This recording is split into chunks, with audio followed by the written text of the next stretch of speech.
One step that we can take within our sheet to manipulate the data and to be able to view it differently is to sort it. So this is the ability to be able to have it in a particular order. And at times, we can also use sorting to group like categories. So let's look at sorting and see what can be accomplished with it. So we're going to, for this, in order to start sorting, go to the data dropdown. So we see that there are two choices that we have here. One of them is currently grayed out. We have sort sheet and then sort range. The reason why only sort sheet is available at this point is because I only have one cell selected. If I was to select a range of cells and I come back into data, we see sort range becomes available. So just to take a look at the options that we have and to get a better understanding of them, I'm going to start with just having one cell selected. And let's go in and let's select sort sheet, and we'll do it by the column that we have our cursor in. So I'm going to go within the totals row. And we will go to data, we'll sort sheet, we'll do it by column G, and we'll say Z to A. So because it's a number, Z is going to be the highest number, and it will go from the top down. So we see what it did, and really it causes a couple of problems because it bumps our title down here. Also, what you'll notice is that it doesn't adjust the names in addition to the totals. So if I hit Control Z here and we have, Joni Bonnet here having 632, if I redo and we look for 632, oh, well, it did actually. Okay, so we have the numbers did stay in place, but still some of our formatting got thrown off. So this isn't the ideal way that we would want to go about in sorting.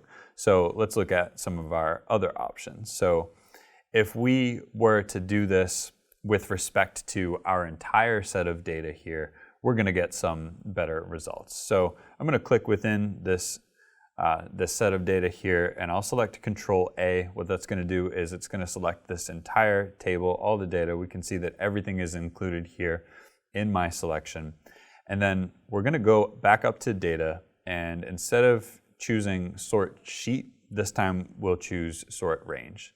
So what we can do here is we can decide to sort it by a particular column. So we do have our cursor again in a particular column. So it's in E, which happens to be the totals for May. So we could do it by that if we wanted to.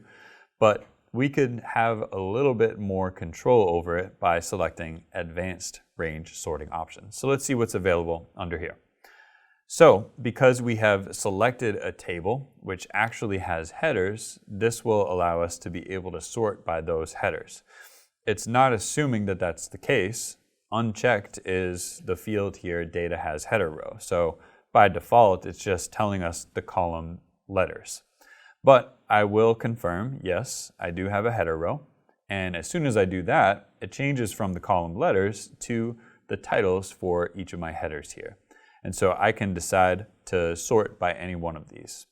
And so let's do it by last name A to Z and see how that changes. So we'll sort, and now everything remains in place. My title didn't get thrown off because I sorted the specific range where my data resides.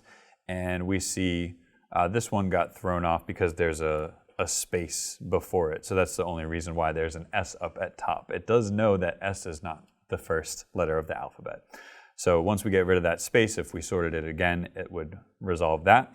But we see it goes down, A, B, C, and so forth. So that's great. Let's do Control A again, and we'll go back into our advanced sort. So sort range, advanced range sorting options, and we'll take a look at, we'll again let it know that this does have a header row. We'll confirm that.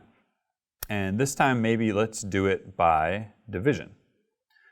And this is where we're going to see on display how sorting can help us to group by category in kind of an informal way. So we've got division, and then notice that we can actually add another sort column. So we can start off with doing it by division, And then we could say, all right, but let me then work off of totals, and we'll go Z to A. So my high numbers will be at the top. And then we'll go ahead and sort. So we see what we have is we have all of the northeast divisions grouped together, followed by northwest, southeast, and then southwest. And then within each of those groupings, we have the highest to the lowest numbers. So this is a great option to be able to take that data that you have in there to be able to do some analysis with it. We can use sorting. We can sort an entire sheet, or we can just sort a specific range.